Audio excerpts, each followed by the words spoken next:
আল্লাহ সুবহানাহু ওয়া তাআলা কুরআনুল কারীমের মধ্যে বলেন, ইয়া আইয়ুহাল্লাযীনা আমানু কুতিবা আলাইকুমুস সিয়াম কামা কুতিবা আলাল্লাযীনা মিন ক্বাবলিকুম লাআল্লাকুম তাত্তাকুন।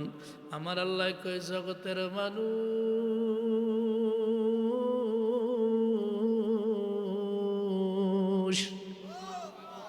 আমার আল্লাহ কয়, দুনিয়ার ইমানদারের দল, দেখেন রোজা রাখার জন্য আমার আল্লাহ কোনো মুনাফিককে ডাক দেয় নাই। মুসলমানদের মধ্যে মুনাফিক আছে না নাই? আর যখন রোজা রাখার জন্য আমার আল্লাহ কোনো মুনাফিককে ডাক দেয় নাই। রোজা রাখার জন্য কোনো হিন্দু ভাইকে আমার আল্লাহ ডাক দেন নাই। রোজা রাখার জন্য কোনো ইহুদি নাসারাদেরকেও আমার আল্লাহ ডাক দেন নাই। রোজা রাখার জন্য আমার আল্লাহ বলতে পারতেন, ইয়া আইয়ুহান নাসারা, ইয়া আইয়ুহাল ইয়াহুদা, ইয়া আইয়ুহাল মুসলিমুন, এইগুলি আমার আল্লাহ বলতে পারতেন, কিন্তু আমার আল্লাহ না বইলা আমার আল্লাহ আদর করে মায়া করে ডাক দিলেন ইমানদারদেরকে, ইয়া আইয়ুহাল্লাযীনা আমানু। দেখেন আমার আল্লাহ সুবহানাহু ওয়া তাআলা ইমানদারদেরকে কেমন ভালোবাসেন, কেমন মহব্বত করেন। কোন মুনাফিককে রোজা রাখার জন্য ডাকে নাই, হিন্দু নাসারাদেরকে ডাক দেন নাই, মহব্বত কইরা আল্লাহর একটা দল ইমানদারদেরকে ডাক দিলেন। তাইলে বোঝা গেল বাবা, রোজা রাখতে হইলে ইমানদার হওয়া লাগবে। কথা ঠিক কিনা? রোজা ইমানদার ছাড়া রোজা রাখার কোনো হুকুম আল্লাহর নাই। আমার আল্লাহ কয়, কুতিবা আলাইকুমুস সিয়াম, তোমাদের উপর আমি আল্লাহ রোজা ফরজ করে দিয়েছি, কামা কুতিবা আলাল্লাযীনা মিন ক্বাবলিকুম, যেমনি ভাবে তোমাদের পূর্ববর্তীদের উপর আমি আল্লাহ রোজা ফরজ করে দিয়েছি, ঠিক তেমনি ভাবে তোমাদের উপর আমি আল্লাহ রোজা ফরজ করেছি। কেন? লাআল্লাকুম তাত্তাকুন। এই তাত্তাকুনের ব্যাখ্যায় মুফাসসিরিনে কেরাম বলেন, আল্লাহর তাকওয়া অর্জনটা কিভাবে করবা, আল্লাহর ভয়টা তোমরা কিভাবে অর্জন করবা। আল্লাহর ভয় করতে হলে জীবনে কোনোদিন নামাজি ব্যক্তি রোজা ভাঙতে পারে না। আল্লাহর ভয় অর্জন করতে হলে জীবনে কোনোদিন নামাজি ব্যক্তি সুদ খাইতে পারে না। আল্লাহর ভয় অর্জন করতে হলে জীবনে কোনোদিন নামাজি ব্যক্তি ঘুষ খাইতে পারে না। আল্লাহর ভয় অর্জন করতে হলে জীবনে কোনোদিন নামাজি ব্যক্তি পরের হক নষ্ট করতে পারে না। জীবনে কোনোদিন রোজাদার ব্যক্তি অন্যের হক নষ্ট করতে পারে না। জীবনে কোনোদিন রোজাদার মা বোন পুরুষ উভয় বেপরদায় চলতে পারে না। তাইলে আমার আল্লাহ সুবহানাহু ওয়া তাআলা বুঝিয়ে দিলেন, তোমরা যারা রোজা রাখবা, রোজা রাখার মাধ্যমে আল্লাহর ভয় অর্জন করবা, তোমাদের জন্য আমি আল্লাহ রাব্বুল আলামিন মহা একটা পুরস্কারের ব্যবস্থা করে রাখছি। পুরস্কারটা কি? আমার আল্লাহ সুবহানাহু ওয়া তাআলা কয়, হে জগতের মানুষ, তোমরা যারা আমি আল্লাহকে ভয় করবা, ভয়, তাকওয়া মানি আল্লাহর ভয়, খাশিয়াতুন মানি আল্লাহর ভয়, খাউফুন মানি আল্লাহর ভয়। আমার আল্লাহ কয়, তোমরা যারা আমি আল্লাহকে ভয় করবা, তোমাদের জন্য আমি আল্লাহ একটা পুরস্কার রেখে রাখছি। কি? আল্লাহ কয়, ইন্নালিল মুত্তাকিনা মাফাজা, নিশ্চয় নিশ্চয় মুত্তাকিরা হইল সফল কাম বিজয়ী। মারহাবা গন। মুত্তাকিরা হইল বিজয়ী, মুত্তাকিরা হইল সফল কাম, মুত্তাকিরা হইল পুরস্কার প্রাপ্ত। ইন্নালিল মুত্তাকিনা মাফাজা। আমার আল্লাহ 30 পারা সূরা নাবার মধ্যে জানায় দিচ্ছেন, ইন্নালিল মুত্তাকিনা মাফাজা, নিশ্চয় মুমিনরা হইল সফল কাম, নিশ্চয় মুমিনরা হইল বিজয়ী। এখন বিজয়ী কোন দল? যেই দল উইনার হয় ওই দলই বিজয়ী, ঠিক কিনা? আপনাদের দেশে ফুটবল খেলা হয়নি? ফুটবল, ক্রিকেট খেলা, ক্রিকেট খেলা, ফুটবল খেলা হইলে বিজয়ী দলদেরকে কি দেয়? পুরস্কার দেয়নি? ট্রফি দেয়, স্বর্ণের গোল দেয়, মেডেল দেয়, কত ধরনের পুরস্কার, ফার্স্ট ক্লাস সেকেন্ড ক্লাসের পুরস্কার দেয়, দেয়নি? দুনিয়ার নিয়ম হলো, যেই দল জিতবে ওই দলকে আমার আল্লাহ, যেই দল জিতবে ওই দলকে ট্রফি দেয়, স্বর্ণের মেডেল দেয়। এইটা হইল দুনিয়ার পুরস্কারদের ফলাফল, এইটা হইল দুনিয়ার নিয়ম। কিন্তু আমার আল্লাহর নিয়ম কেমন? যারা মাহে রমজানে রোজা রাইখা, মাহে রমজানে ইবাদত বন্দেগী কইরা কবরের মধ্যে আসতে পারবে, তারা হইল বিজয়ী। এই বিজয়ীদেরকে আমি আল্লাহ কি দিব? আমি আল্লাহ বলে দিলাম, ইন্নালিল মুত্তাকিনা মাফাজা, নিশ্চয়ই মুমিন মুমিনরা নিশ্চয়ই মুত্তাকিরা হইল বিজয়ী, নিশ্চয়ই ইমানদাররা হইল বিজয়ী। দুনিয়ার বিজয়ী দলদেরকে ট্রফি দেয়, পুরস্কার দেয়, আর হাসরের ময়দানে আমি আল্লাহ বিজয়ী দলদেরকে কি দিব শোনো। বিজয়ী দলদেরকে আমি আল্লাহ পুরস্কার হিসেবে কি দিব শোনো। আমার আল্লাহ কয় হাদাইক ওয়া আনাবা।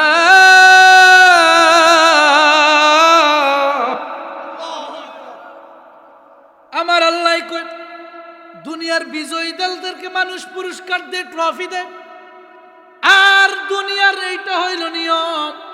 আর আখিরাতের বিজয়ী দলদেরকে আমি আল্লাহ কি দিব দুনিয়ার মানুষ শুনে নাও। তোমরা যারা রমজানের রোজা রাইখা তাকওয়া অর্জন করে আমি আল্লাহর কাছে আসবা, আমি আল্লাহর ভয়টা অর্জন করে আমার কাছে আসবা, আমি আল্লাহ তোমাদেরকে পুরস্কার হিসাবে কি দিব। আমার আল্লাহ কয় হাদাইকা ওয়া আনাবা। হাদিকাতুন এক বচন, হাদাইকা হইল বহু বচন। হাদাইকা ওয়া আনাবা, এনাব এক বচন, আনাব হইল বহু বচন। আমার আল্লাহ কয় যত ধরনের দুনিয়ার মধ্যে পুরস্কৃত হও না কেন বান্দা, এগুলি জান্নাতের পুরস্কারের কাছে কিছুই না। ঠিক কিনা? জান্নাতের পুরস্কারের কাছে কিছুই না। বলে আল্লাহ আমি কষ্ট করে রোজা রাখলাম, কষ্ট করে মাহে রমজানের তারাবির নামাজ আদায় করলাম, কষ্ট করে রাতের বেলা গভীর রাত উঠিয়ে চাহরি খাইলাম, কষ্ট করে আমি আল্লাহ 5 ওয়াক্ত নামাজ পড়ে মুমিন হয়ে দুনিয়ার থেকে কবরে আসলাম, এখন আমার বিজয় হিসাবে কি দিবা পুরস্কার? আমার আল্লাহ কয় হাদাইকা ওয়া আনাবা। বান্দারে তোকে আমি দুনিয়ার মতো ট্রফি দিব না, স্বর্ণের গোল্ড মেডেল দিব না, আমি আল্লাহ পুরস্কার হিসেবে তোমাকে দুনিয়ার থেকে কবরে আইনা ওই হাসরের ময়দানে জান্নাতের ভিতরে অনেকগুলি আঙ্গুর ফলের বাগান পুরস্কার দিব। হাদাইকা ওয়া আনাবা, অনেকগুলি আঙ্গুর ফলের বাগান আমার আল্লাহ পুরস্কার দিবা আপনাকে আমাকে। এগুলি দুনিয়ার আঙ্গুর নেই, দুনিয়ার হইল ফরমালিন, দুনিয়ার হইল ভেজাল যুক্ত, আর জান্নাতের খাবার হইল ভেজাল মুক্ত। ঠিক কিনা? তাইলে বাবা রোজা কত সম্মানওয়ালা ইমানদারওয়ালা ব্যক্তির জন্য। এবার আসেন রোজা কেমন রহমত।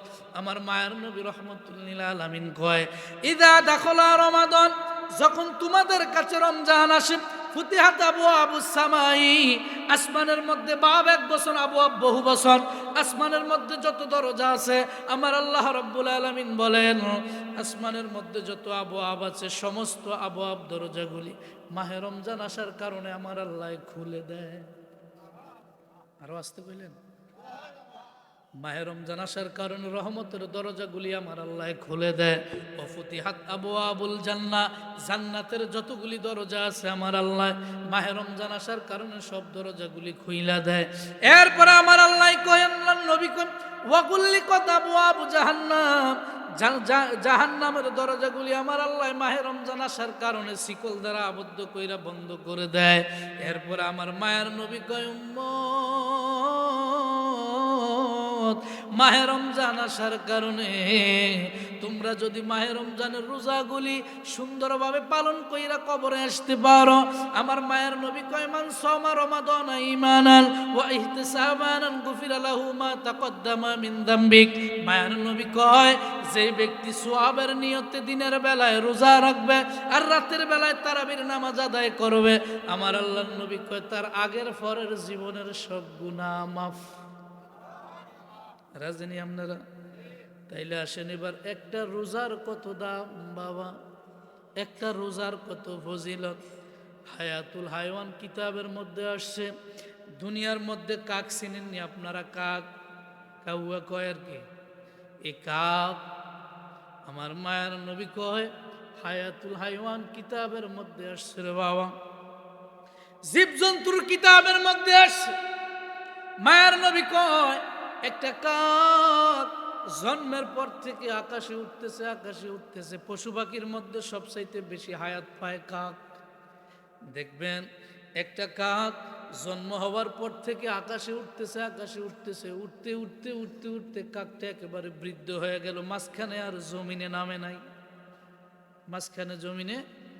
তাইলে জন্ম থেকে বৃদ্ধ পর্যন্ত কাকটা কতটুকু জায়গা ভ্রমণ করছে কি বলতে পারবেন? হ্যাঁ, পশু পাখির মধ্যে সবচেয়ে হায়াত পায় কাক। একটা কাক জন্ম হওয়ার পর থেকে আকাশে উঠতেছে, উঠতে উঠতে একেবারে কাকটা বৃদ্ধ বুড়া হয়ে গেল, মাঝখানে জমিনের মধ্যে নামে নাই। তাইলে কাকটা কতটুক জায়গা ভ্রমণ করছে কোনো হিসাব নাই। আমার মায়ের নবী কয়, উম্মত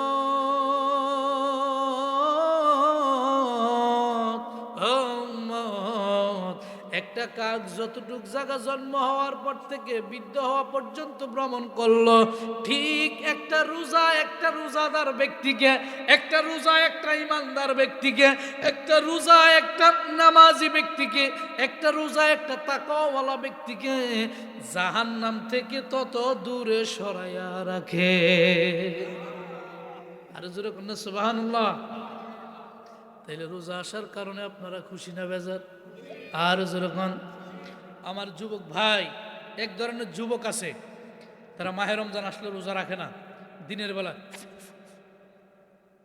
বুঝেন নাই, দোকানে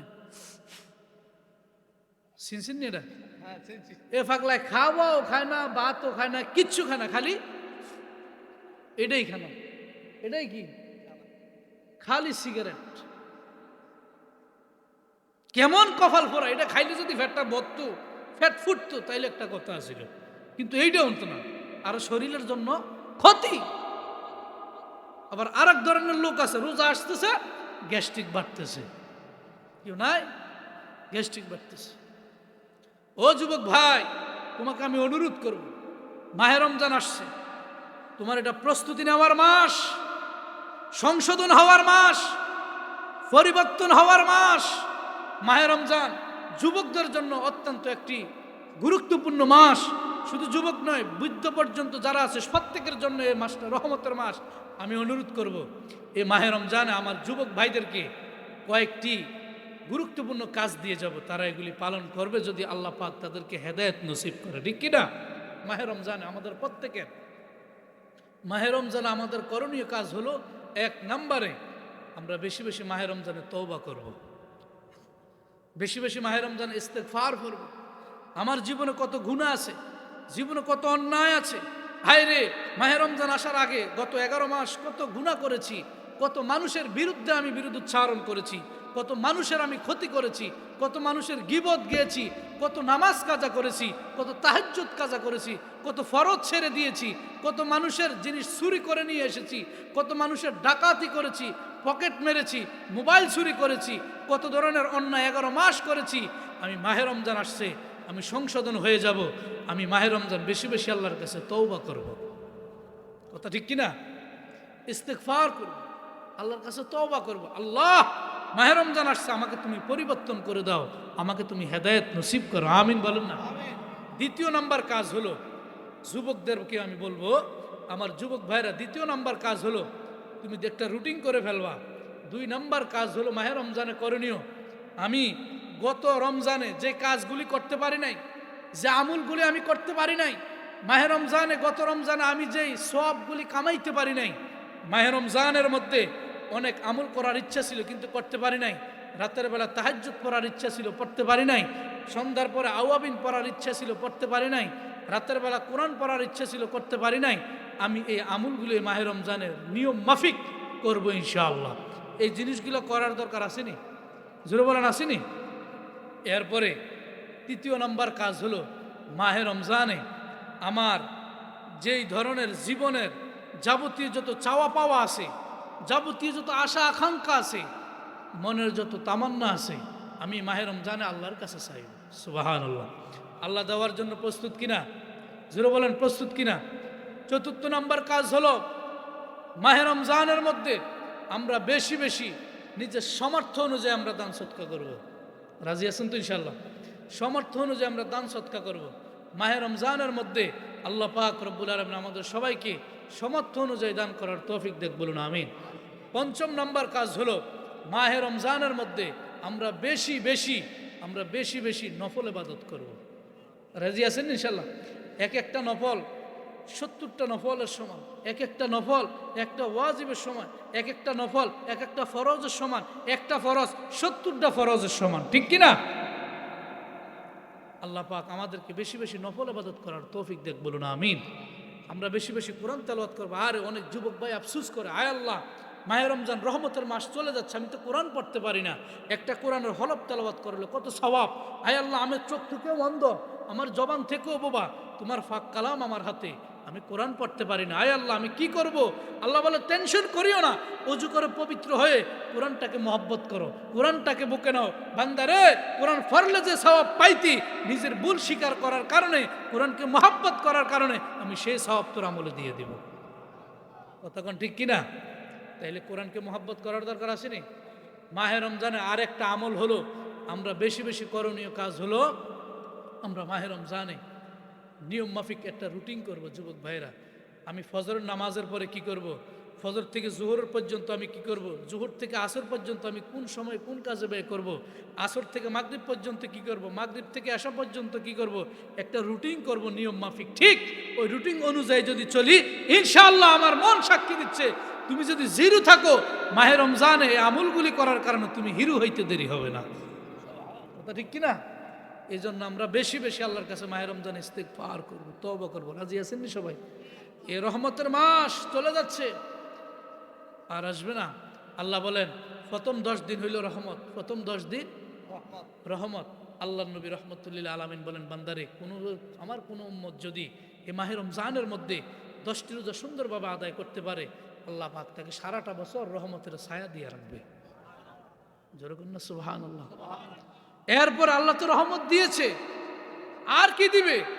আল্লাহ বলে, বান্দারে রহমত পাওয়া শেষ, এরপরও টেনশন নাই, সামনে আছে তোর জন্য আবার মাগফিরাত। তোর কোনো গুনাহ নাই, সব গুনাহ ক্ষমা করে দিয়েছি আমি আল্লাহ, তোর কোনো গুনাহ নাই, সব গুনাহ মাফ, কিন্তু টেনশন করিও না, সামনে আছে আবার তোমার জন্য মাগফিরাত। আরে মাগফিরাতে তোমার ক্ষমাও শেষ, এরপরে সামনে আছে নাজাত। এই নাজাতের মধ্যে তোমার যত ধরনের নিয়ম নীতি মাফিক চলেছো সব ক্ষমা করে আমি আল্লাহ জাহান্নাম থেকে তোমাকে মুক্তি দিয়ে জান্নাতি বানায় দেব। আর জোরে কোন সুবহানাল্লাহ। রাজি আছেন তো ইনশাআল্লাহ? আমার ভাইয়েরা, বন্ধুরা, বাবারা, আজকের এই মাহফিল ওলি আল্লাহর মাহফিল, ঠিক কিনা? আর জোরে বলেন, ওলি আল্লাহ স্মরণে মাহফিল। ওলি আল্লাহ দেখে কিনা, দেখতেছে কিনা আজকের মাহফিলে? সে বিশ্বাস আকীদা আমাদের আছে। কারণ ওলি আল্লাহরা তারা মরার পরে আরো পাওয়ার তাদের বেড়ে যায়। কথা ঠিক কিনা? তারা ইন্তেকালের পরে তাদের পাওয়ার আরো বাইরে যায়। আজকে বাগদাদি মুর্শিদ কেবলার আওলাদ আসবে, কাঠালি আলতাফিয়া দরবার শরীফের আওলাদ আসবে, ওনারা এখানে কদম রাখলে ওনাদের কদমে বরকত আছে না নাই? আরো জোরে বলেন, আছে না নাই?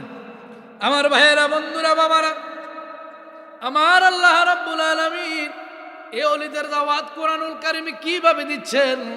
আমার আল্লাহ রাব্বুল আলামিনের হাবিব সাল্লাল্লাহু আলাইহি ওয়াসাল্লাম ডেকে বলেন, ও জগতের মানুষ তোমরা শুনে নাও, আমার ওলিদের ব্যাপারে তোমরা ভয় করো, আমার ওলি আল্লাহদের ব্যাপারে তোমরা ভয় করো। আমার বিষয় দিয়েছে তারা ওলি আল্লাহর সম্মান। যেহেতু রোজার ব্যাপারে কয়েকটা কথা বললাম, রোজা আমাদের সন্নিকটে চলে আসছে।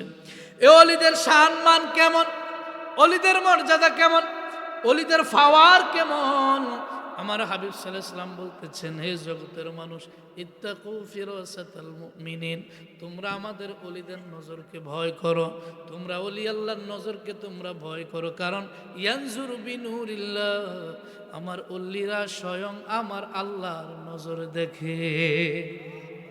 কার নজর দেখে? আল্লাহর নজর দেখে। আজকের ওলি আল্লাহ আমাদেরকে দেখেনি।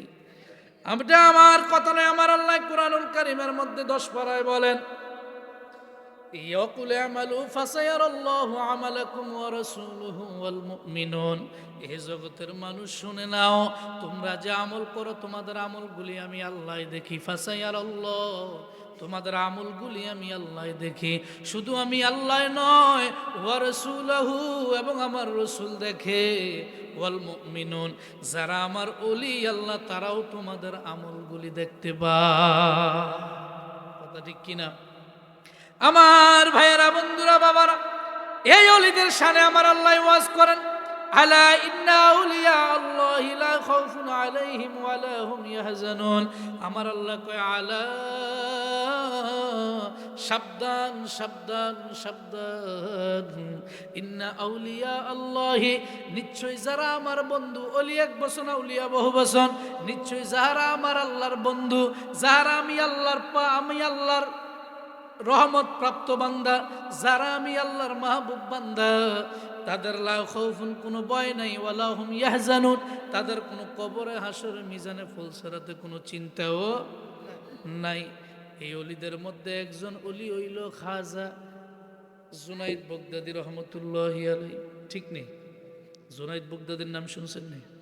জুনাইদ বগদাদি কেমন বড় অলি দেখেন। আমরাও অলি আল্লাহর দরবারে যাই, আমরা অলি আল্লাহর সহবতে যাই, কিন্তু বাবা অলি আল্লাহর সহবতটা হইল বড় আদবওয়ালা সহবত।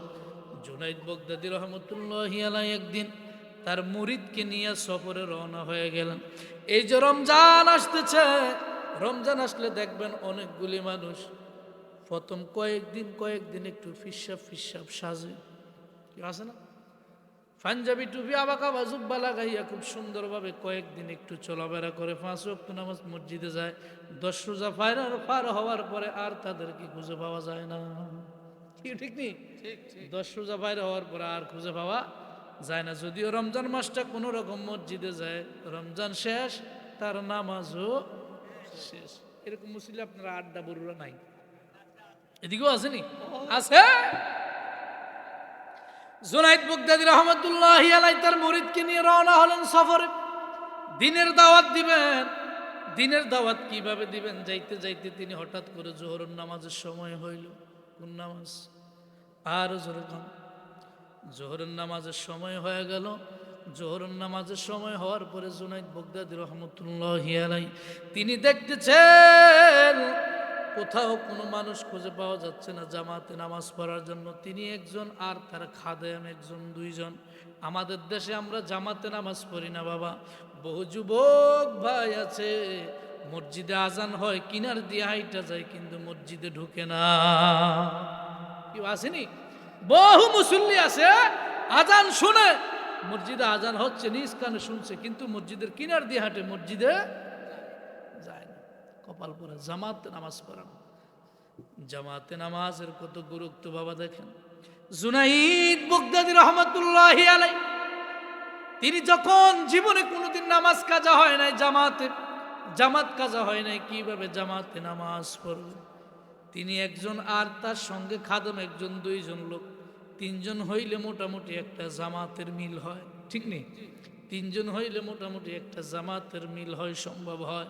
জুনাইদ বগদাদি রহমতুল্লাহি আলাইহি খাদেমকে ডেকে বলে, খাদেম রে, ও খাদেম দেখো আশেপাশে কোনো লোক খুঁজে পাওয়া যায় কিনা জামাতে নামাজ পড়ব। জুনাইদ বগদাদি এই কথা বলার পরে খাদেম আশেপাশে তাকাইয়া দেখে কোথাও কোনো মানুষ পাওয়া যাচ্ছে না রে বাবা। কিভাবে নামাজ জামাতের সাথে আদায় করবে আল্লাহর ওলি?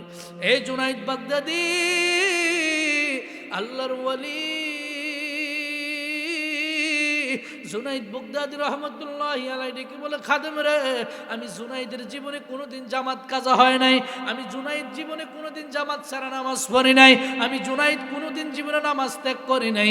আজকে জামাত ছাড়া আমি নামাজ পড়বো, এটা আমার কাছে ভালো লাগে না। দেখো আশেপাশে কোথাও একজন মুসলমান নামাজি খুঁজে পাওনি। সুবহানাল্লাহ।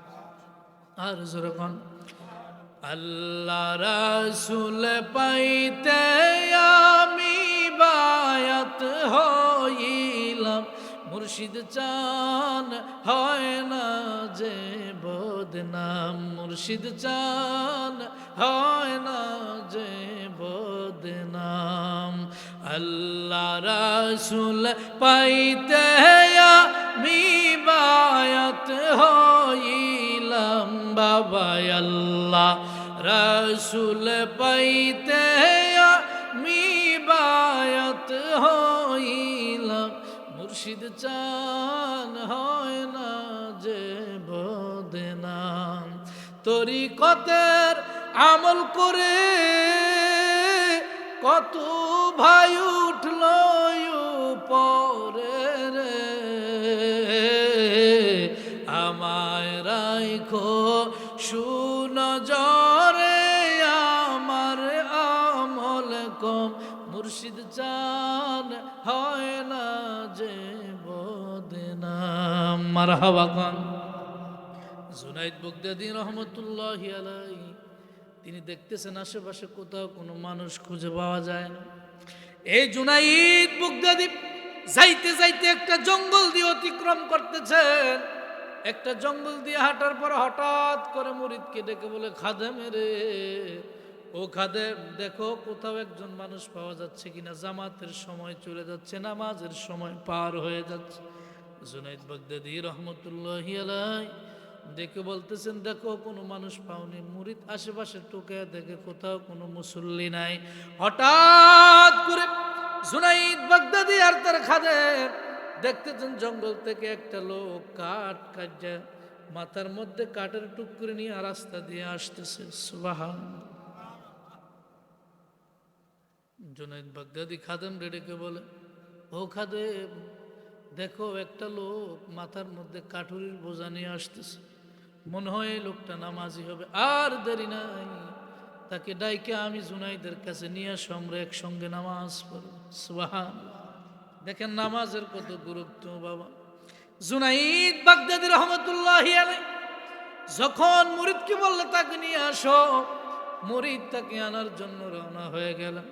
মুরিদ আসার পরে, নিয়ে আসার পরে আল্লাহর ওলি জুনাইদ বাগদাদী ওই কাটুরিয়াকে জিজ্ঞাসা করে, বাবা তুমি মুসলমান কিনা? বলে, হ্যাঁ আমি মুসলমান। বলে, তুমি নামাজ পড়নি? এই কথা বলার পরে কাঠুরিয়ার চক্ষু দিয়ে জর্জর করে পানি পড়া শুরু হয়ে গেল।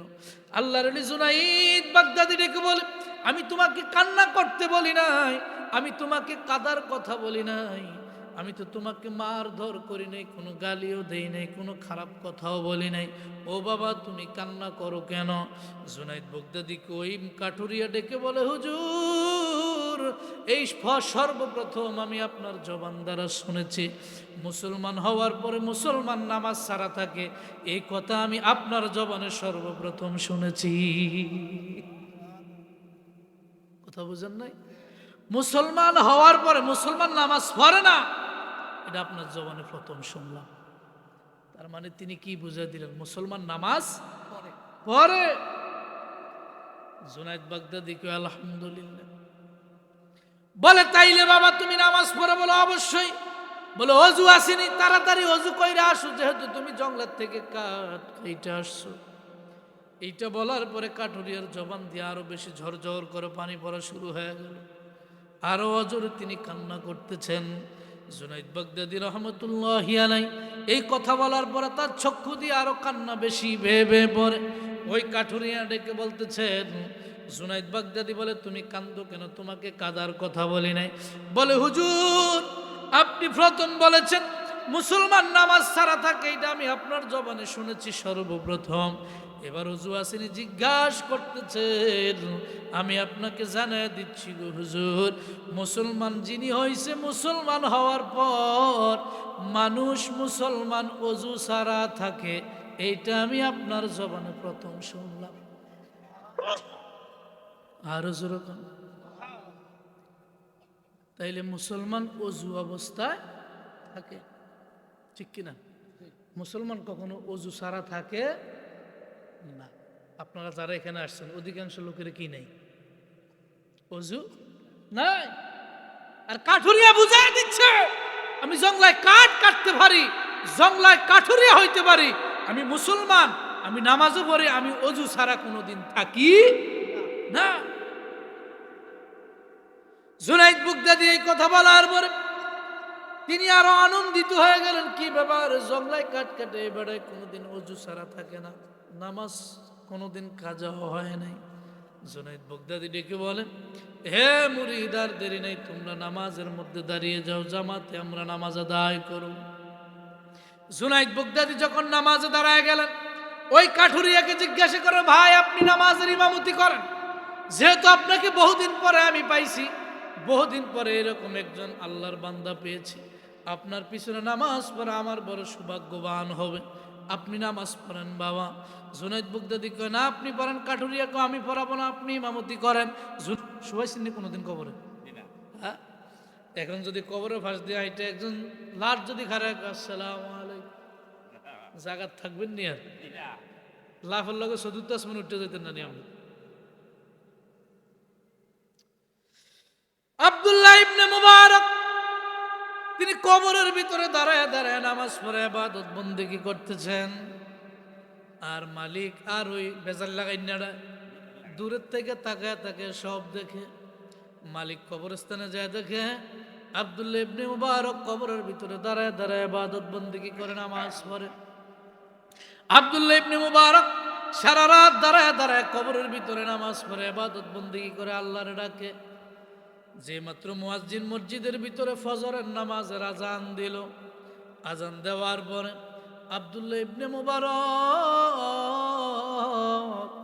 কবর থেকে বাইরে হইলেন। বাদশা কিন্তু তাকায় তাকায় সব দেখে। বাদশাও ঘুমায় না রাতে, বাদশাও ঘুমায় না। মালিক আব্দুল্লাহ ইবনে মুবারক ফজরের নামাজের আজান হয়ে যাওয়ার পরে কবর থেকে বাইরে হইলেন। বাইর হওয়ার পর তিনি আগের মতো সুন্দরভাবে গায়ের থেকে সালাসট গুলা ঘুইলাম, তার যে রাজদরবারের পোশাক আছে পোশাকগুলি গায়ে লাগাইলেন। গায়ে লাগানোর পরে তিনি সুন্দরভাবে কবরটাকে এভাবে মাটির সাথে মিশিয়ে দিলেন, ঢাকনা দিয়ে বন্ধ করে দিলেন। যে মাত্র মুয়াজ্জিন ফজরের নামাজের আজান দিল, আব্দুল্লাহ ইবনে মুবারক দূর থেকে দাঁড়ায় দাঁড়ায় মালিক সব কিছু দেখে। তিনি ডাইনে বামে কোথাও না যাইয়া সোজা সুন্দরভাবে কবর থেকে মসজিদে ঢুকে গেলেন। কোন জায়গায় গেলেন? মসজিদে। মসজিদে ঢুকার পরে আব্দুল্লাহ ইবনে মুবারক মসজিদে যাওয়ার পরে তিনার পিছনে পিছনে মালিকও ঢুকলেন। মালিক ঢুকার পরে যেই মাত্র আব্দুল্লাহ ইবনে মুবারক মসজিদের মধ্যে ঢুকিয়া সুন্দরভাবে মসজিদের এক কোনায় বসিয়া তাসবিহ পড়ে, সুবহানাল্লাহ ওয়ালহামদুলিল্লাহ লা ইলাহা, জোরে সুবহানাল্লাহ ওয়াল লা ইলাহা, জোরে লা ইলাহা ইল্লাল্লাহ লা ইলাহা, সুবহানাল্লাহ ওয়ালহামদুলিল্লাহ লা ইলাহা। আব্দুল্লাহ ইবনে মুবারক মসজিদের এক কোনায় বসিয়ে বসিয়ে তাসবিহ পড়তেছেন। তাসবিহ পড়ার পরে বাবা আব্দুল্লাহ ইবনে মুবারক যে মাত্র মসজিদের কোনায় বসিয়ে বসিয়ে তাসবিহ পড়ে, ওই তার মালিক পিছন দিক থেকে যাইয়া আব্দুল্লাহকে দইরা বলতেছে, মুবারক রে তুমি একটু দাঁড়াও, আয় আমার কাছে আয়, তোমাকে আমি আমার বুকের সাথে নিয়ে একটু কোলাকুলি করি, মোলাকাত করি। আব্দুল্লাহ ইবনে মুবারক ডেকে বলে, হুজুর কোনদিন মালিক আপনি আমাকে এভাবে বুকে জড়ায় নেন নাই, কোনদিন এইভাবে আমাকে এত মোহব্বত করেন নাই, আজকে আপনি কি জন্য আমাকে দাঁড়ায় দাঁড়ায় মসজিদের মধ্যে কোলাকুলি করতেছেন? বলে, গতকাল রাতের বেলায় তুমি যে কাজ কারবার করেছো কবরস্থানের ভিতর যাইয়া, আমি মালিক তোমার দূর থেকে সবগুলাই দেখছি, আমি সব কিছু দেখছি। বলে, তাই নাকি? বলে, হ্যাঁ। বলে, আমি সব দেখেছি। আব্দুল্লাহ ইবনে মুবারক রহমতুল্লাহি আলাইহি ডেকে বলে, ওগো হুজুর, যদি আপনি সব কিছু দেখে থাকেন কেনই বা দেখলেন? আমার ইবাদতের কথা পৃথিবীর জমিনে আল্লাহ আল্লাহ রসুল ছাড়া আর কেহই জানতো না, আপনি কিভাবে আমার এই জিনিসগুলো সন্ধান করলেন? বলে, একজন ব্যক্তি তোমার বিপরে একটা ভুয়া খবর দিয়েছে, ভ্রান্ত খবর দিয়েছে রে আব্দুল্লাহ। কি? তুমি নাকি কবরস্থান থেকে কাফনের কাপড় চুরি কইরা না বাজারে বিক্রি কইরা আমার টাকা দাও। বলে, নাউযুবিল্লাহি মিন যালিক, এই ধরনের কাজ কারবার কোনোদিন আমি আব্দুল্লাহ করি নাই। বলে, তুমি যে কবরস্থানে ঢুকিয়া কি করছো আমি সব দেখছি। বলে, হুজুর যদি কিছু মনে না করেন গো, আপনার জীবনে কোনোদিন আমাকে আর দেখেন নাই, আজকেই দেখলেন। আমিও সাক্ষী দিয়ে দিচ্ছি গো হুজুর, আমার ইবাদতের কথা রাতের বেলা কবরের ভিতরে গিয়ে আমি ইবাদত বন্দি বন্দেগী করে। আমার এই ইবাদতের কথা দুনিয়ার মধ্যে কেউই জানতো না, একমাত্র জানতো আল্লাহ, আর একমাত্র জানতো আল্লাহর রাসূল, আর জানতাম আমি। এখন আপনি যত যাই নাই পালাইছেন, তাইলে আমার আর দুনিয়ার মধ্যে বাঁচার কোনো আশা নাই। মালিককে এইভাবে জড়ায়া ধইরা আব্দুল্লাহ ইবনে মুবারক মসজিদের মধ্যে কান্না করতে করতে তিনি সেখানে দুনিয়ার থেকে বিদায় হয়ে গেলেন। এই হলো আল্লাহর ওলির খেলা। ওরে কেউ বুঝিতে পারে না রে আল্লাহর ওলির খেলা, আমার পীর মুর্শিদের খেলা। ওরে জোর করিয়া বুঝতে গেলে তার গঠে মরণ জ্বালা। আরে জোর করিয়া বুঝতে গেলে তার গঠে মরণ জ্বালা, আমার বাগদাদির খেলা, আমার পীর মুর্শিদের খেলা। মারহাবা কোন? তাইলে সে আল্লাহর ওলির মাহফিল আজকে, কথা ঠিক কিনা রে বাবা? আল্লাহর ওলির স্মরণ আজকে মাহফিল। আমার ভাইরা, হ্যাঁ কথা কিছু, মানুষ আরো আসবে, ঠিক না? যখন প্রধান অতিথি আসবে, ঠিক না? প্রধান অতিথি কে চিনছেন? তাবারক আছে নি আজকে মাহফিলে? আসেনি? তাবারক হইল প্রধান অতিথি, ঠিক নেই? এত যখন আইবে তখন তখন পুরো ফ্যান্ডেল ফুরে যাবে, ঠিক না? ফ্যানটা সব ফুরে যাবে। আরো মানুষ আসবে, আল্লাহ কবুল করুক, আমিন কর। আর জোরে বলেন আমিন। আমার ভাইরা, এতক্ষণ তো আপনারা রমজানের আলোচনাও শুনছেন, শুনছেন না? আল্লাহর ওলির সম্মানের আলোচনাও শুনছেন। আমাদের মা বোনদেরও কিছু আলোচনার দরকার আছে, কথা ঠিক কিনা? মহিলাদের কিছু পর্দার দরকার আছে না, যেহেতু বাড়ির ভিতরে মাহফিল, কথা ঠিক কিনা? মহিলাদের কিছু পর্দার ওয়াজের দরকার আছে। আল্লাহ রাব্বুল আলামিন কুরআনুল কারীমের 22 পারা সূরা আহজাবের মধ্যে বলতেছেন, ওয়াকরনা ফি বুয়ুতিকুন্না ওয়ালা তাবাররুজনা তাবাররুজাল জাহিলিয়াতিল উলা। হে মহিলারা, হে আল্লাহর বান্দাবান্দিরা, শোনো, তোমরা ঘরের ভিতরে অবস্থান করো। কোন জায়গায়? ঘরে। তোমরা জাহিলিয়া যুগের মহিলাদের মতো ঘর থেকে বের হইও না। এই যে সামনে ঈদ আসতেছে, রমজান আসতেছে, আপনাদের আড্ডা বাজারে মহিলা কমবে না বাড়বে? হ্যাঁ, আড্ডা বাজার, কুমিল্লা বাজার, কচুয়া বাজার, হাজীগঞ্জ বাজার, মহিলাদের জন্য বাজারে ফা দেওয়া যায় না, ঠিক কিনা? মহিলার আমার আল্লাহ সুবহানাহু ওয়া তাআলা আমার মা বোনদের ব্যাপারে আমার আল্লাহ কোরআনে ওয়াজ করতেছেন।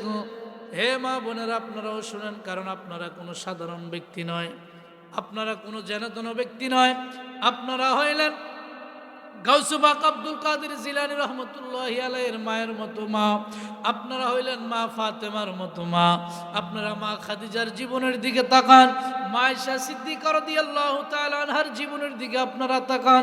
আল্লাহর নবীর স্ত্রীগণ, আল্লাহর নবীর স্ত্রীগণ আমাদের মা মতো মানুষ ব্যবহার করতো, যেমনি সেমনি ব্যবহার করতো।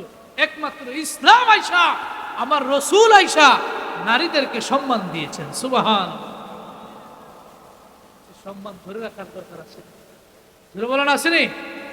আমার আল্লাহ কয়, ওয়াকরনা ফি বুয়ুতিকুন্না ওয়ালা তাবাররুজনা তাবাররুজাল জাহিলিয়াতিল উলা। হে মহিলারা, তোমরা ঘরের মধ্যে অবস্থান করো, তোমরা জাহিলিয়াত যুগের মহিলাদের মতো ঘর থেকে বের হইও না, কারণ তোমাদের পর্দা করা ফরজ।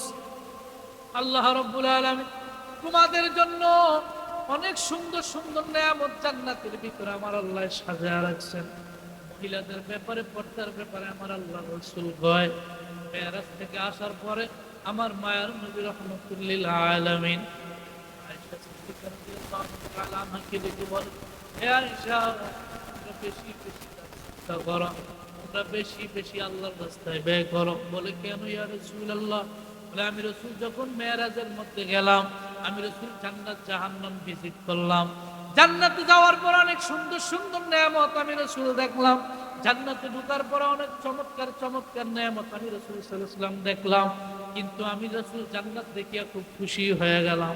কিন্তু আমি রাসূল যখন জাহান্নাম ভিজিট করার জন্য ঢুকলাম, আমি যখন জাহান্নাম দেখার জন্য জাহান্নামের মধ্যে গেলাম, জাহান্নামের ভিতরে ঢুইকা আমি রাসূল দেখতেছি অধিকাংশ মহিলারাই জাহান্নামে জ্বলে, অধিকাংশ মহিলারাই জাহান্নামের মধ্যে আগুনে ভোগে, অধিকাংশ মহিলাদেরকে জাহান্নামের আগুনে ঝুলায়া রাখছে। আমার মায়ার নবী কয়, আয়েশার এই জন্য তোমরা জাহান্নাম থেকে পরিত্রাণ পাইতে চাইলে বেশি বেশি তোমরা আল্লাহর রাস্তায় ব্যয় করো, বেশি বেশি তোমরা আল্লাহর রাস্তায় দান করো, সদকা করো। দান সদকা করলে তোমরা বেশি বেশি আমার আল্লাহ পাক তোমাদেরকে জাহান্নাম থেকে মুক্তি দিয়ে দিবে। নারে তাকবীর, নারে রিসালাত। জনাব মোহাম্মদ মনিরুল ইসলাম সাহেব, জনাব মোহাম্মদ মনিরুল ইসলাম সাহেব, সভাপতি 2 নং ওয়ার্ড আহলে সুন্নাত ওয়াল জামাত, জোরে বলুন মারহাবা। আড্ডা ইউনিয়নের আহলে সুন্নাত ওয়াল জামাত সভাপতি যাই, ঠিক কিনা? আল্লাহ পাক ওনার হায়াতের মধ্যে বরকত দেখ, আমিন কোন। আর জোরে কোন আমিন। ওনারা হায়াত দিলে আপনাকে অসুবিধা আছে না? আপনাকে হিংসা বলি, হায়াত দিবে কে? কে দিবে? আল্লাহর কাছে কি হায়াতের গাঠটির অভাব আসেনি? ওনার যদি 500 বছর হায়াত দেয় আপনার আমার অসুবিধা নাই। তো আমার ভাইয়েরা, আমি শেষ করে দিচ্ছি।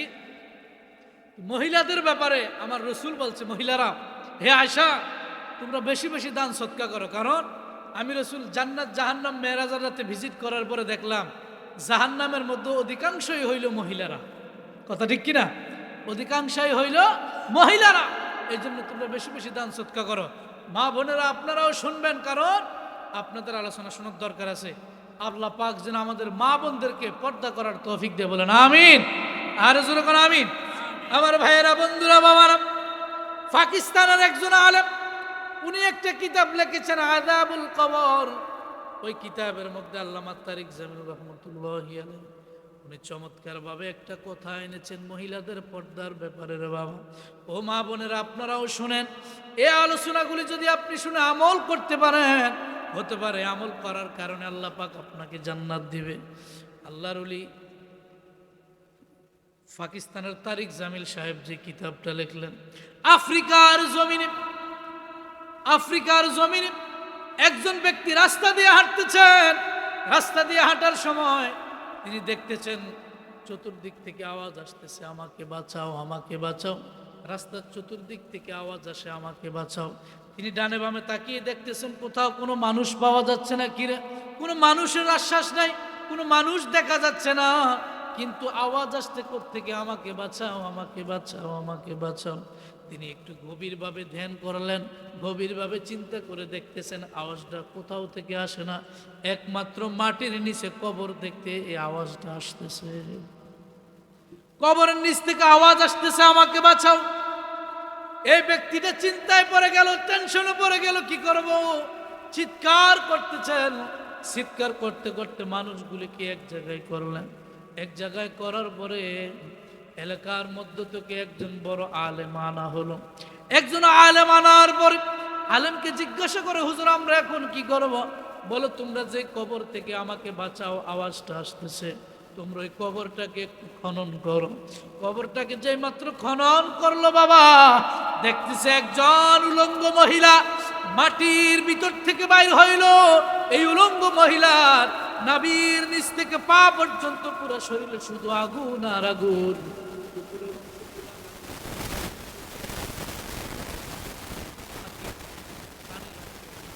দেখা যায়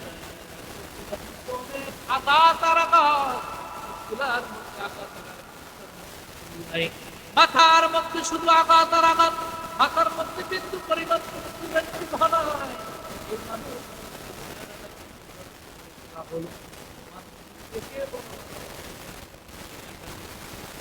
এই মাত্র কবর থেকে বাইর হওয়ার পরে এই মহিলাটা উলঙ্গ অবস্থায় আগুন দিয়ে দৌড়ায়, আগুন দিয়ে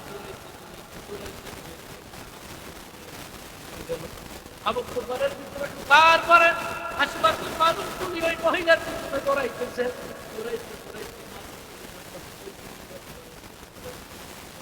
যাওয়ার পরে বাবা যাওয়ার পরে বাহির থেকে বলতেছে, দরজা খুলো, দরজা খুলো।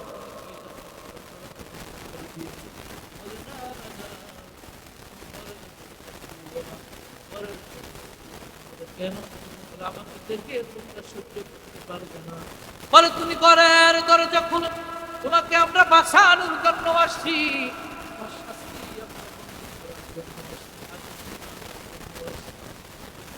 ঘরের দরজা খুলে দেখতে যেই মাত্র খুলে দিচ্ছি, দেওয়ার পরে মাথা দিয়ে রক্ত টকবক টকবক করতেছে, মনে হয় যে সাপে দংশন করতেছে। মহিলার সারা শরীরে জিজ্ঞাসা করা হলো, মা জবাব দিচ্ছে, ও মা বলুন শুনে আপনারা যারা গাড়ি আপনারাও শুনেন বাবা। ওই মহিলা ডেকে বল, হে এলাকাবাসী শুনো, হে মহল্লাবাসী শুনো, আমার নাবি থেকে হওয়ার কারণ হলো যেদিন থেকে আমি কবরের ভিতরে গেলাম, ওই দিন থেকে আমার এগুলো জ্বালাইতে জ্বালাইতে একবার জ্বালায় আমার সরকার হয়, আবার আল্লাহ বানায় আবার জ্বালায় আমার সরকার হয়। এইভাবে চলতে চলতে এইভাবে এই পর্যন্ত আমার চলতেছে। বলে কি আমার যে দেহ ছিল, আমার এই নিচের অংশগুলো আমার নিজের স্বামীকে না দিয়া অন্যের সাথে আমি ঘোরাফেরা করতাম, অন্যের সাথে আমি বাজারে বাজারে ঘুরতাম, অন্যের সাথে আমি এদিক সেদিক যাইতাম। এই জন্য আল্লাহ পাক রব্বুল আলামিন আমার নিচের অংশে আযাব দিচ্ছে। বলে তোমার চেহারাটা এত বিদর্ণ কেন, চেহারাটার মধ্যে এরকম আযাব কেন? বলে এই জন্য চেহারার মধ্যে আযাব, আমার চেহারাটা অনেক সুন্দরী রূপসী রমণী ছিলাম আমি। দুনিয়ার মধ্যে আমার চেহারার সুন্দরের কোনো অভাব ছিল না, দুনিয়ার মধ্যে আমার সৌন্দর্যের কোনো অভাব ছিল না। আমার নিজের স্বামীর এই সৌন্দর্য না দেখাইয়া পর পুরুষের কাছে আমি সৌন্দর্যগুলো আমি ব্যয় করতাম, আমার সৌন্দর্যগুলো আমি অন্য পুরুষের কাছে দেখাইতাম। আল্লাহ রসুল বলেছে, তোমাকে যে এই সুন্দর তা কিছু তোমার দেখানোর প্রয়োজন, নিজের স্বামীকে দেখাও। ঠিক নেই, তার দেখাও। আল্লাহর রাসূলকে জিজ্ঞাসা করা হলো, আইয়ুন নিসাই খায়র ইয়া রাসূলুল্লাহ, দুনিয়ার জমিনে কোন মহিলাটা সর্বোত্তম নবী, দুনিয়ার জমিনে কোন মহিলাটা সবচেয়ে বড় দামি, দুনিয়ার জমিনে কোন স্ত্রীটা সবচেয়ে বড় দামি? আমার মায়ার নবী কয়, সাহাবীরা রে, ওই মহিলাটা সবচেয়ে বড় দামি, সেই মহিলার চেহারার দিকে তাকাই সুবহানাল্লাহ কন্যা, এই মহিলার দিকে তাকাইলে স্বামী কি হয়ে যায়? আর আপনি যদি একটু মহাব্বতের নজরে তাকান, এতদিন হয়রানি আপনার মন হয়েছে, আর এতদিন হয়রানি আল্লাহ হরান হল কথা হল লাগে, ঠিক কিনা? খবরদার, আল্লাহ রাসূল সাল্লাল্লাহু আলাইহি ওয়াসাল্লাম বলতেছেন, হে মহিলারা, তোমরা জাহেলিয়া যুগের মহিলাদের মতো বেহায়াপনায় মিশিও না, চলিও না, তোমরা ঘরের ভিতরে অবস্থান করো। হায় রে, এই যে রমজান আসতেছে, আমরা হুজুরের দিনে তো বাজারে যাইতেমই হারি না। জিজ্ঞেস করে দেখেন হুজুর করে, দিনের বেলা কাপড় পট্টি ঢুকতে পারেননি, গেল রাত 10টার পরে বা 11টার পরে আসতে পিকনিক দিন একটু আমরা সিরিয়াল আর আমরা দেখবে কোন কারা আছে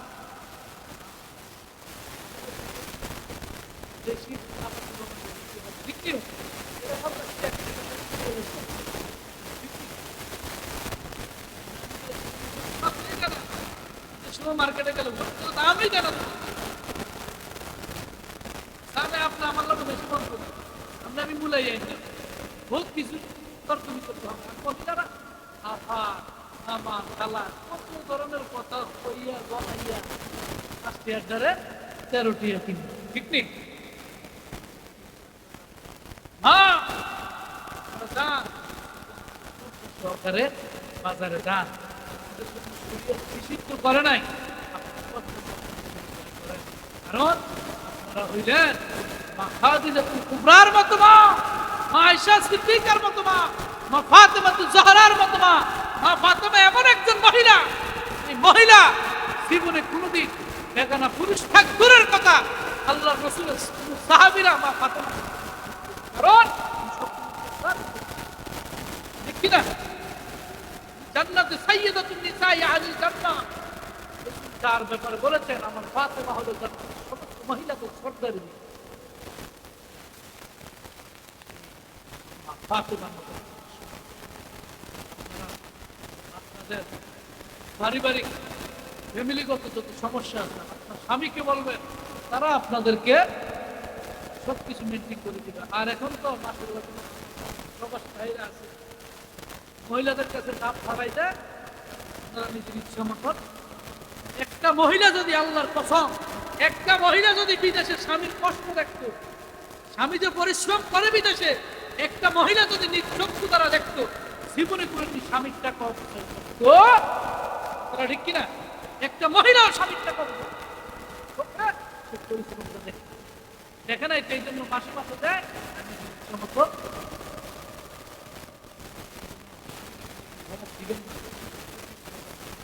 পায়ের নিচে আপনার ঠান্ডা। আল্লাহ রাসূল রাহমাতুল্লাহ লিল আলামিনের দরবারে আয়েশা সিদ্দিকা রাদিয়াল্লাহু তাআলা আনহা বসে আছেন। আয়েশা সিদ্দিকা রাদিয়াল্লাহু তাআলা বসে থাকার পর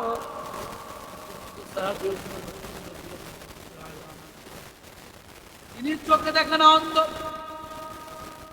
এ উম্মে মাকতুম রাদিয়াল্লাহু তাআলা আল্লাহ রাসূল সাল্লাল্লাহু আলাইহি ওয়াসাল্লাম আয়েশা সালাম দিলেন, ইয়া রাসূলুল্লাহ, আমার মায়ের মধ্যে কুল্লাই শরীফ, আয়েশা ডেকে বলে, ইয়া রাসূলুল্লাহ, ইয়া নবী আল্লাহ, অন্ধ সাহাবী সেই তো চোখে দেখে না।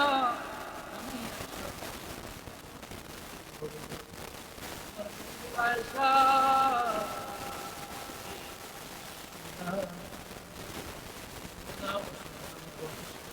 আমি মায়ের নবী, এমন এক নবী, এই নবীর সাথে যে রাসূলের সাথে আমার মায়ের নবী ডেকে বলে, আয়েশা, হে আয়েশা শুনে নাও, অন্ধ সাহাবী সে তো চোখে দেখে না,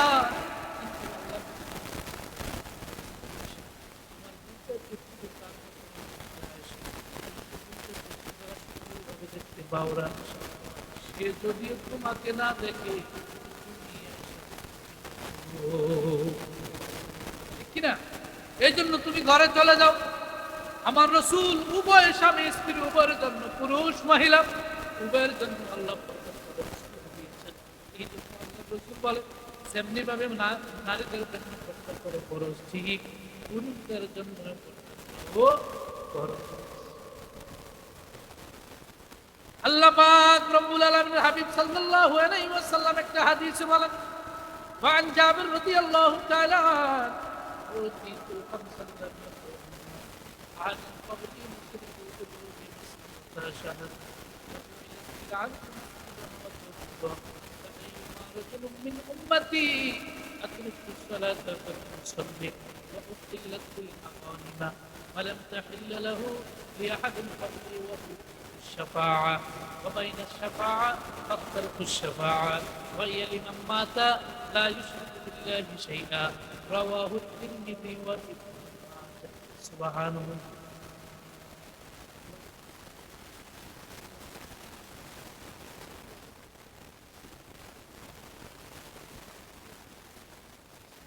নারে তাকবীর, নারে রিসালাত, হুজুরের আগমন, হুজুরের আগমন, জনাব হযরত মাওলানা মুফতি গোলাম মুস্তাফা শামসুদ্দোহা বারী সাহেবের আগমন, কাঠালিয়া দরবার শরীফ। সবাই বলেন মারহাবা। আমি শেষ করে দিচ্ছি, হুজুর আসার আগে যে হাদিসটা ইবারত করছি, হাদিসটা একটু বলে শেষ করে দিই। রাজি আছেন না আপনারা? শুনবেন নি? আমার নবী কেমন নবী, যে নবী স্বামী স্ত্রী উভয়কে পর্দা শিক্ষা দিচ্ছেন, পুরুষ মহিলা উভয়কে পর্দা শিক্ষা দিচ্ছেন। আমার রাসূল যে বললেন, আয়েশা, আমি অন্য কোন নবীর মতো নয়, আমি অন্য কোন রাসূলের মতো নয়, আমার মাকান, আমার শান, আমার মান, আমার জায়গা আল্লাহর দরবারে সব নবী রাসূলের ঊর্ধ্বে। সুবহানাল্লাহ, কথা ঠিক কিনা? আমার রাসূল কয়, উতিতু খামসান লাম ইউতুহুন্না আহাদান ক্বাবলি নুসিরতু বিমাসিরাতা শাহর। আমি রাসূলকে আমার আল্লাহ বিশেষভাবে 5টা নিয়ামত আমি রাসূলকে দান করেছেন। কয়টা নিয়ামত? 5টা নিয়ামত। খামসান লাম ইউতুহুন্না আহাদান ক্বাবলি, আমার পূর্বে যত নবী রাসূল আসছে দুনিয়ায় 1,00,000 মতান্তরে 2,24,000 নবী রাসূল পয়গম্বর যত রাসূল দুনিয়ার জমিনে আসছে রে সাহাবীরা শুনো, কোন নবী রাসূলকে আমার আল্লাহ 5টা নিয়ামত দেয় নাই, কোন নবী রাসূলকে 5টা ভিআইপি নিয়ামত আমার আল্লাহ দেয় নাই। শুধু ভালোবাসা আদর কইরা মহব্বত কইরা পছন্দ কইরা আমি রহমাতুল লিল আলামিনকে আমার আল্লাহ সুন্দরভাবে 5টা নিয়ামত শুধু খাসভাবে আমাকে দিয়েছে। 1 নাম্বার হলো নুসিরতু বিররুবি মাসিরাত শাহরি, আমি রসুলকে ক্ষতি করার জন্য অনেক কাফের মুশরিক বেঈমান আছে। আমি রসুলকে মারার জন্য আবু লাহাব, আবু জাহেল, উতবা, সাইবা, মুগিরা, মক্কার মধ্যে যত কাফের ছিল, বড় বড় কাফের লিডার যারা ছিল, আমি রসুলের ক্ষতি করার জন্য তারা অনেক চেষ্টা করেছে রে সাহাবীরা শুনে নাও। আল্লাহ পাক এমন মর্যাদা, এমন সম্মান, এমন ইজ্জত হরমত আমি রসুলকে দিয়েছে, কিন্তু তারা কিভাবে আমার ক্ষতি করবে রে সাহাবীরা শোনো। আমি রসুলের ক্ষতি করা থাক দূরের কথা, আমাকে মারার জন্য আসতে আমার কাছে আরো 1 মাস সময় লাগবে, আমি রসুলের কাছে আসতে আরো 1 মাস সময় লাগবে। ওই 1 মাস দূর থেকে আমাকে মারা থাক দূরের কথা, আমি রসুলের নাম মোবারক শুনলেই তারা ভয় পাইয়া যায়। আমাকে মারা থাক দূরের কথা, ক্ষতি করা থাক দূরের কথা, ক্ষতি করব কিভাবে? গোরার ডিপ আল্লাহ তো আমি রসুলের ব্যাপারে বলেছেন কোরআনে, ওয়াল্লাহু ইয়াসিমুকা মিনান নাস, ইয়া রাসূলুল্লাহ, মানুষ আপনার যতই ক্ষতি করার জন্য চেষ্টা করে, মানুষ আপনার যতই ক্ষতি করার জন্য চেষ্টা করে গো রাসূল, আমি আল্লাহ আপনাকে মানুষের ক্ষতি থেকে হেফাজত করব। রাসূলের হেফাজত কে করবে? আর হুজুরে কে করবে? তো আল্লাহ যে জায়গায় রসুলের হেফাজত করবে ওই জায়গায় মানুষ ক্ষতি করতে পারবে? কোনোদিন সম্ভব নয়। এই জন্য আমার রসুল দেখে বলে সাহাবীরা, আমাকে 5টা ভিআইপি নেয়ামত আল্লাহ বিশেষভাবে আমাকে দিয়েছে, ইতিপূর্বে কোনো নবী রাসূলকে আল্লাহ 5টা দেয় নাই। তার মধ্যে 1 নাম্বার নেয়ামত হলো, আমাকে যারা মারার জন্য আসবে, মারা থাক দূরের কথা, আসতে আরো 1 মাস লাগবে মারার জন্য, ওই 1 মাস দূর থেকে আমি রসুলের নাম মোবারক শুনলেই তারা ভয় পায়া যাইত। 2 নাম্বার নেয়ামত হলো ওয়াজুইলাত লিল আরদু মাসজিদান ওয়া তাহুরা। হে সাহাবীরা শুনো, আমি রসুল দুনিয়ায় আসার আগে, আমি রসুল দুনিয়ায় আসার আগে, আমার দুনিয়ার মধ্যে মিলাদুন নবী হওয়ার আগে, আমি রসুল সাল্লাল্লাহু আলাইহি ওয়াসাল্লামের শুভ আগমন হওয়ার আগে তামাম দুনিয়াটা নাজাসা ছিল, নাফাক ছিল। দুনিয়ার মধ্যে মারামারি, কাটাকাটি, হানাহানি অনেক ছিল রে সাহাবীরা। দুনিয়াটা গলিজা হয়েছিল, নাফাক ছিল, দুনিয়ার মধ্যে হাঙ্গামা লেগেছিল। আমি রসুল যেই মাত্র দুনিয়ার জমিনে কদম রাখলাম, কদম রাখার সঙ্গে সঙ্গে ওয়াজুইলাত লিল আরদু মাসজিদান ওয়া তাহুরা, আমি রসুল দুনিয়ার মধ্যে সঙ্গে সঙ্গে কদম রাখার কারণে আমার আল্লাহ সারাটা দুনিয়াকে মসজিদ বানাইয়া দিছে। কি বানাইয়া দিছে? মসজিদ বানাইয়া দিছে। আমার আল্লাহ পাক রব্বুল আলামিন আমার মায়ার নবী হায়াতুন নবীর আগমনের কারণে সারাটা দুনিয়াকে মসজিদ বানিয়ে দিয়েছে, পবিত্র বানিয়ে দিয়েছে। তাহুরা কেন বানিয়ে দিয়েছে মসজিদ শুনে নেন। আমার নবী কয়, ফাআইয়ুমা রাজুলুম মিন উম্মতি আদরাকতুস সালাতা ফালিউসাল্লি, যেই মাত্র আমি রাসূল দুনিয়ায় আসলাম, আসার সঙ্গে সঙ্গে তামাম পৃথিবীটাকে আল্লাহ মসজিদ বানিয়ে দিয়েছে। মসজিদ বানিয়ে আল্লাহ এখানে ক্ষান্ত করেন নাই, অত হুর এবং পবিত্র বানিয়ে দিয়েছে আমার আল্লাহ। পবিত্র কেন বানাইলো? আগের যুগের মুরব্বী যারা আছেন বাবা, আপনারা খেতেলাইলের মধ্যে নামাজ পড়তেন না? হ্যাঁ, রাস্তার মধ্যে নামাজের সময় হয়েছে, আসরের নামাজ বাড়িতে এক উলান না, মসজিদে যায় এক উলান না, সেখানে উজু কইরা পড়ে লাইছেন, আসেন না এরকম? রাস্তার মধ্যে দাঁড়ায় নামাজ পড়ছেন, খেতের আইলের মধ্যে ধান দাইতে গেছেন, নামাজের সময় হয়েছে, সেখানেই নামাজ আদায় কইরা লাইছেন। এখন তো ঘন ঘন মসজিদ, আগে কিন্তু এত ঘন ঘন মসজিদ মাদ্রাসা ছিল না। আল্লাহর রাসূল কয় ফাআইয়ুমা রাজুলুম মিন উম্মতি আদরুকতুস সালাতা ফালিয়ুসাল্লি। আমি রাসূল সাল্লাল্লাহু আলাইহি ওয়াসাল্লাম যখন দুনিয়ার জমিনে আসলাম রে সাহাবীরা, আমার কারণে তাম পৃথিবীটা আল্লাহ মসজিদ বানিয়ে দিল। শুধু তাই নয়, পবিত্র পবিত্র বানাই আল্লাহ এখানে ক্ষান্ত করে নাই। ফাআইয়ুমা রাজুলুম মিন উম্মতি আদরুকতুস সালাতা ফালিয়ুসাল্লি। এই জন্য আল্লাহ তাম পৃথিবীটাকে মসজিদ বানায়া দিছে। যখনই বান্দার নামাজের সময় হবে, বান্দা ঘাটে থাকুক, মাঠে থাকুক, হাতরে থাকুক, খেতে থাকুক, গাড়িতে থাকুক, বাড়িতে থাকুক, যে জায়গায় থাকুক না কেন, বান্দা যেন ঠিক মতো নামাজটা সময় মতো আদায় করতে পারে। এই জন্য আমার আল্লাহ সারা পৃথিবীটাকে মসজিদ বানিয়ে দিয়েছে। আপনারা খুশি না বেজার? খুশি না বেজার? ওই রসুলের উম্মত, ওই নবীর উম্মত আপনারা। কারণ অন্য নবী রাসূলের উম্মত হইলে এই সুযোগ কিন্তু আমরা পাইতাম।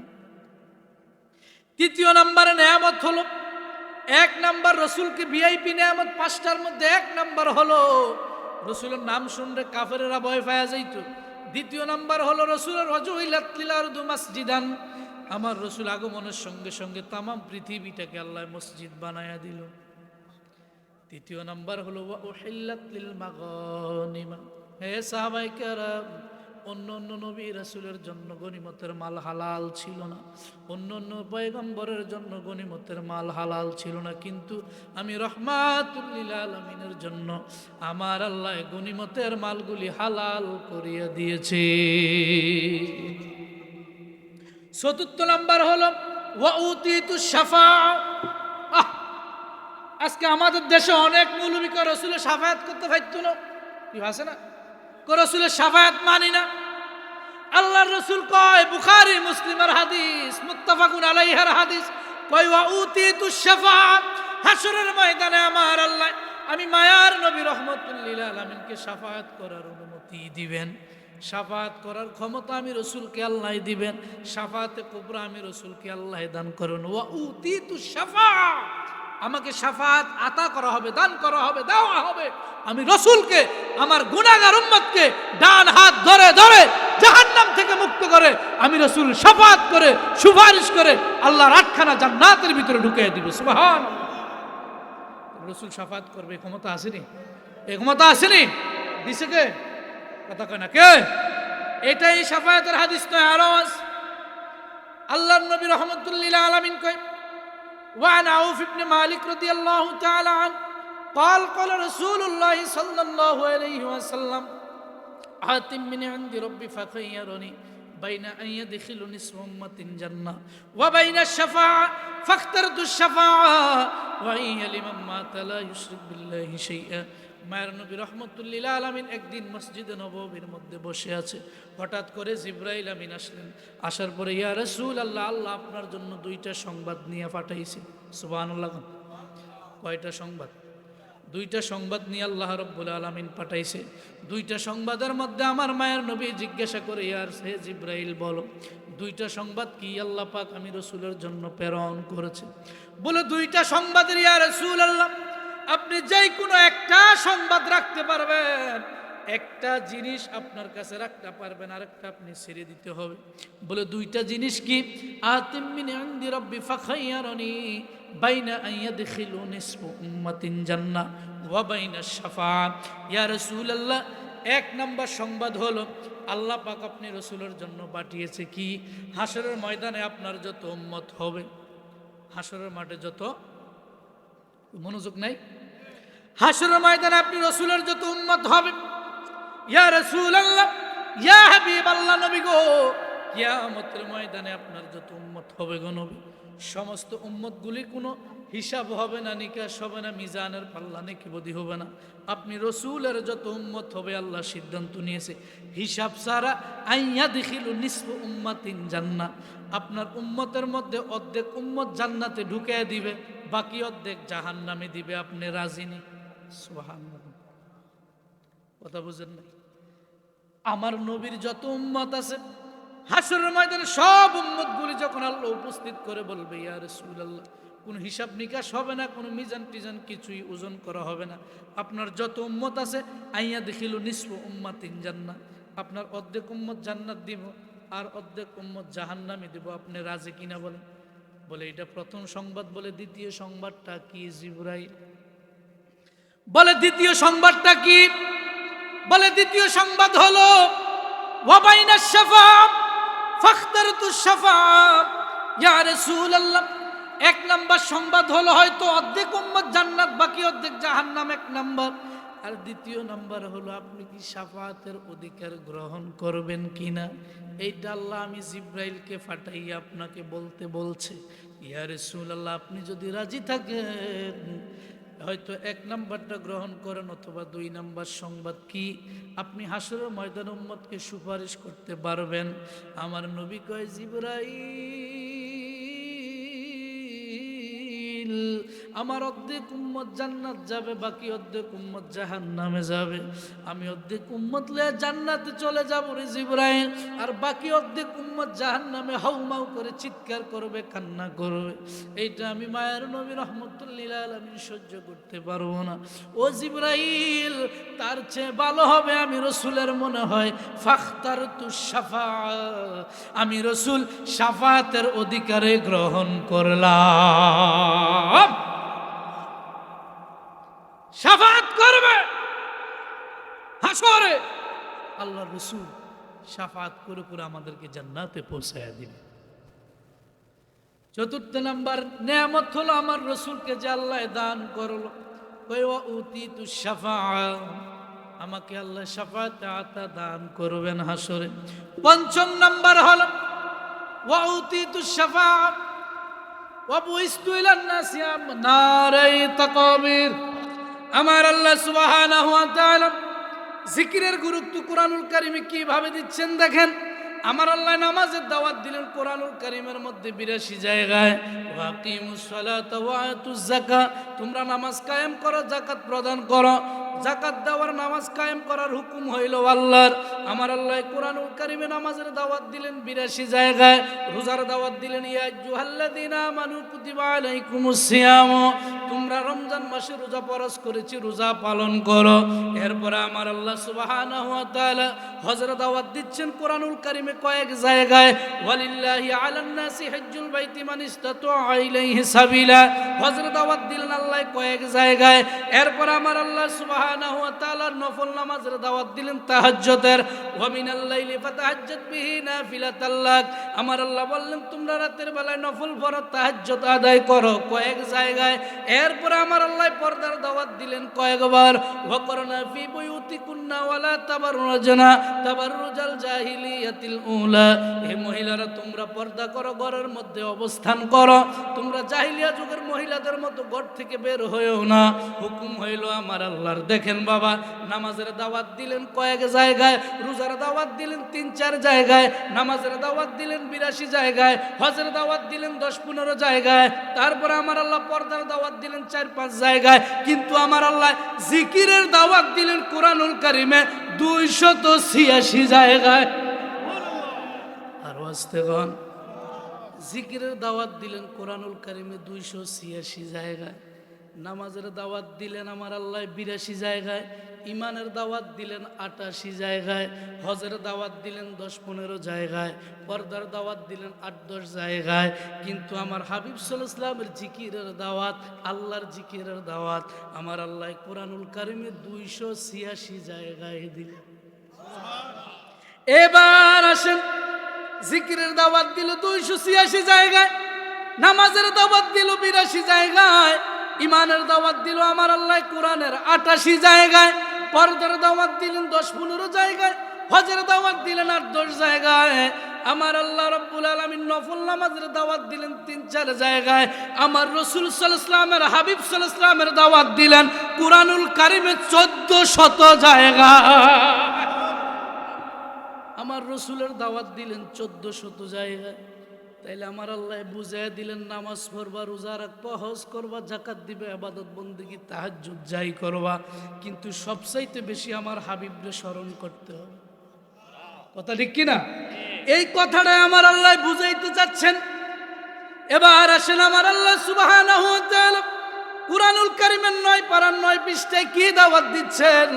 আমার আল্লাহ কয় ফাল্লাযীনা আমানু বিহি ওয়া আযযারুহু ওয়া ونصروه واتبعوا النور الذي أنزل معه أولئك هم المفلحون আমার আল্লাহ কয় ফাল্লাযীনা আমানু বিহি তোমরা যারা ঈমান এনেছো তোমরা যারা ঈমানদার দাবি করতেছো তোমরা যারা ঈমানদার দাবি করতেছো নিজেকে ঈমান আনার পরে কাজ কি দেখেন আমার আল্লাহ আমার হাবিবকে কেমন ভালোবাসে আজকে যারা রাসূলকে বাদ দিয়ে কোরআনের পিছনে দৌড়ায় আছেন একদল কেউ নাই আজকে যারা রাসূলকে বাদ দিয়ে আমলের পিছনে দৌড়ায় রাসূলকে বাদ দিয়ে কোরআন ছাড়া অন্য কিছু মানি না হাদিস ছাড়া বুখারী ছাড়া অন্য কিছু মানি না আছেন একদল বুখারীর দোহাই দেয় সহিহ হাদিস একদল নাই আলে হাদিস আপনার এলাকায় তো নাই এদিকেও আসেনি এই বাটফার হইতে কিন্তু সাবধান বাবা দেখেন যদি নামাজের এত গুরুত্ব হইতো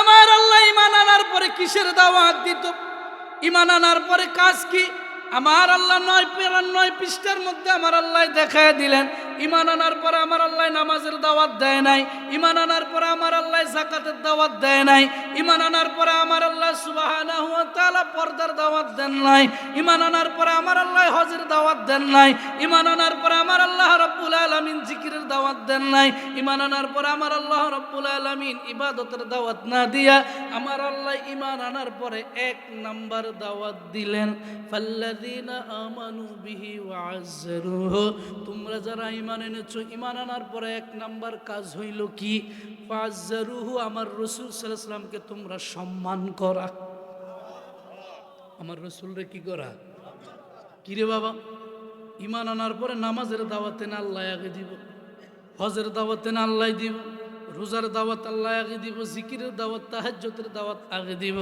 এগুলি আমার আল্লাহ না দিয়ে কয় এক নাম্বার কাজ হলো আমার হাবিব সাল্লাল্লাহু আলাইহি ওয়াসাল্লামকে সম্মান করা দ্বিতীয় নাম্বার ওয়ানাসরুহু ঈমান আনার পরে এক নাম্বার কাজ হলো আমার হাবিব সাল্লাল্লাহু আলাইহি ওয়াসাল্লামকে তোমরা সম্মান করবা দ্বিতীয় নাম্বার কাজ হলো আমার রাসূল সাল্লাল্লাহু আলাইহি ওয়াসাল্লামকে তোমরা সাহায্য করবা এরপর আমার আল্লাহ 3 নম্বরে দাওয়াত দিচ্ছেন ওয়াল্লাযীনা মাআহু উনজিলা মাআহু আমার আল্লাহ কয় তৃতীয় নম্বরে যে আমার হাবিব সাল্লাল্লাহু আলাইহি ওয়াসাল্লামকে সম্মান করার পরে 3 নম্বরে তোমরা কোরআন মানবা সুবহানাল্লাহ তাইলে দেখেন বাবা এক নম্বর দাওয়াত দিল আমার আল্লাহ কোরআনুল কারীমে আমার হাবিব সাল্লাল্লাহু আলাইহি ওয়াসাল্লামকে সম্মান করা দ্বিতীয় নম্বর দাওয়াত দিলেন আমার আল্লাহ রাসূলকে সাহায্য করা 3 নম্বরে যে আমার আল্লাহ কোরআনের দাওয়াত দিলেন এবার তোমরা কোরআন মানো তাইলে হাবিবরে সম্মান করার দরকার আছে নি আর যখন রাসূলকে সম্মান করার দরকার আছে নি